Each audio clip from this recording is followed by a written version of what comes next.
Oke, baik. Nah, sekarang kita masuk ke penentuan perubahan entalpi berdasarkan entalpi pembentukan standar ya. Jadi, kamu kemarin sudah belajar untuk menghitung perubahan entalpi dengan menggunakan suatu alat yang dinamakan dengan kalorimeter kan?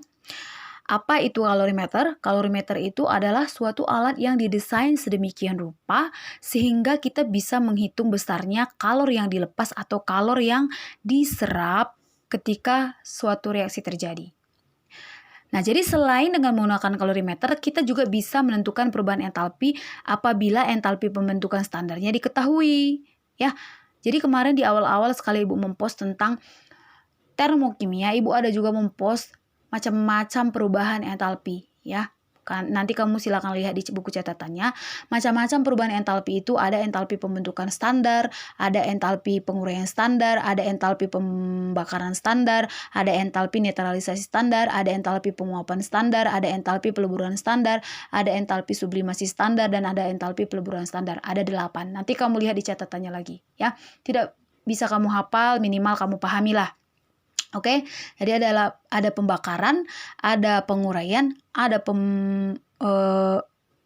netralisasi, ada penguapan, peleburan, sublimasi, dan pelarutan ya. Jadi khusus untuk materi ini kita menentukan perubahan entalpi apabila entalpi pembentukan standar suatu zat diketahui.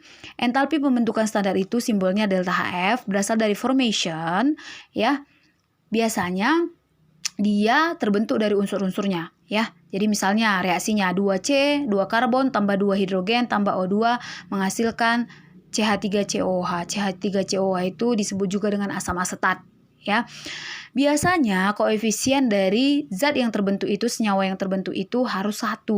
Tidak boleh 2, tidak boleh 3, tidak boleh 4, harus 1. Nah, apabila kita mengetahui entalpi pembentukan standar dari zat-zat yang bereaksi, maka kita bisa menghitung besarnya perubahan entalpi dari reaksi keseluruhan ya. Rumusnya bagaimana? Rumusnya delta HF sama dengan delta HF produk dikurang delta HF reaktan, di mana produk itu biasanya berada di sebelah kanan dan reaktan itu biasanya berada di sebelah kiri. Ingat ya, unsur bebas itu dia delta HF-nya 0. Apa sih itu unsur bebas? Unsur bebas itu adalah unsur yang tidak bereaksi dengan unsur lain membentuk senyawa. Itu namanya unsur bebas. Contohnya karbon, hidrogen, oksigen, itu namanya unsur bebas ya. Sebagai contoh soal, kita masuk ke contoh soal. Kita mereaksikan gas metana dengan NH3 ya, membentuk HCN dan 3H2O. 3H2 maksud Ibu ya. Jadi ternyata dia memerlukan kalor sebesar 260 kJ per mol. Bila diketahui delta HFCH4 negatif 75, delta HFNH3 negatif 46, hitunglah delta HFHCN. Jadi ini adalah kebalikan dari rumus ini. Kalau rumus ini kan kita menghitung perubahan entalpi dari entalpi standar, dia di sini memberikan perubahan entalpi tapi kita disuruh menghitung entalpi pembentukan standar dari HCN. Nah, setarakan dulu reaksinya. Biasakan ketika kamu sebelum mengerjakan soal, setarakan dulu reaksi dari soal yang kamu kerjakan. Jadi CH3 tambah NH3 menghasilkan HCN tambah 3H2 ya. Jadi koefisien H harus 3 supaya dia setara. Yang mana kanan? Kanan yang ini. Kiri yang mana? Yang ini yang kiri ya. Maka delta H itu adalah kanan kurang kiri, ya kan? Kanan kurang kiri. Maka delta HF HCN koefisiennya 1 tambah 3 kali delta HF2 koefisiennya 3 dikurang delta HF CH4 koefisiennya 1 ditambah delta HF NH3 koefisiennya 1 ya. Masukkan 260 sama dengan delta HF HCN tambah 0. Kenapa 0? H2 itu unsur bebas, maka delta HF-nya 0 dikurang dengan negatif 75 ditambah negatif 46 ya. Ini dari sini ya, diketahui datanya. Selesaikan. Ya, maka delta HF HCN sama dengan 260 dikurang 121. Dari mana 121? Tadi negatif 75 dikurang negatif 46 ya. Dapatlah nanti dia positif 139 kJ per mol. Artinya, untuk pembentukan HCN ini dari unsur-unsurnya dibutuhkan kalor sebesar 139. Maka dia disebut dengan reaksi endoterm. Ya. Oke, kita masuk ke soal yang berikutnya itu 1 gram gas asetilena C2H2. C2H2 berarti dia masuk ke alkuna ya, alkuna CnH2n kurang 2. Biasanya asetilena ini digunakan untuk mengisi tabung-tabung gas las ya. Jadi kalau kamu lihat tukang las, apa sih isi dari tabungnya itu? Ya ini asetilena. ya. Ternyata untuk 1 gram dia menghasilkan kalori sebesar 50 kilojoule ya. Jadi 1 gram 50 kilojoule. Nanti cari dulu berapa mol ini ya. Mol sama dengan gram per mr. Berapa gramnya 1 gram dibagi mr? Mr-nya berapa? 26. Maka nanti 1 gram bagi 26. Oke.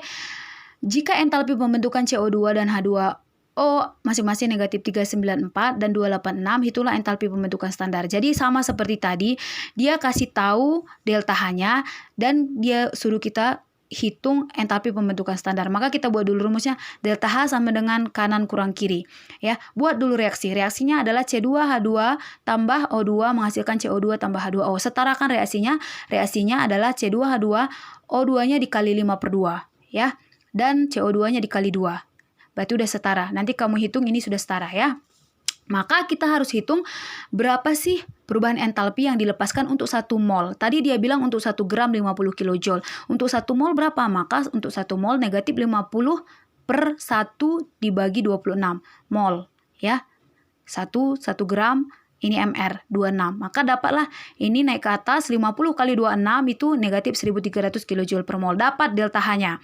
Masukkan ke rumus. Delta H sama dengan 2 kali delta HF CO2 kanan ya. Kenapa 2? Koefisiennya 2. Ditambah delta HF H2O. Koefisiennya 1. Dikurang delta HF C2H2. Koefisiennya 1. 5/2 ini ditambah ya, ditambah 5/2 delta HFO2, koefisiennya 5/2. Masukkan. Negatif 1300 sama dengan 2 dikali negatif 394 ditambah negatif 286 dikurang delta HF ya, ini delta HF C2H2 ditambah dengan 0. Kenapa ini 0? Unsur bebas tadi delta HF-nya 0. O2 itu adalah unsur bebas karena dia tidak bereaksi dengan unsur-unsur lain ya. Maka negatif 1300 sama dengan 2 kali 394 negatif 788 dikurang 286 dikurang delta HF C2H2A. Kenapa di sini tinggal delta HF C2H2? Karena di sini 0 kan? Oke, selesaikan. Negatif 1300 sama dengan negatif 1064. Dari sini ya, negatif 788 dikurang 286. Negatif 1064 dikurang delta HF C2H2. Maka pindah ruas ke sebelah kiri. Dia menjadi positif sama dengan delta HF C2H2 sama dengan ini berarti pindah ruas ke sebelah sini menjadi positif sehingga diperolehlah delta HF C2H2 itu positif 226 kJ per mol. Ya, delta HF C2H2 sama dengan positif 226 kJ per mol. Nanti Ibu akan post juga catatan ini di Google Classroom untuk lebih bisa kamu pelajari, kamu ulang-ulang lagi ya. Silakan nanti dipelajari dan diulang-ulang sampai mengerti. Demikian penjelasan Ibu, mudah-mudahan kamu bisa paham. Terima kasih.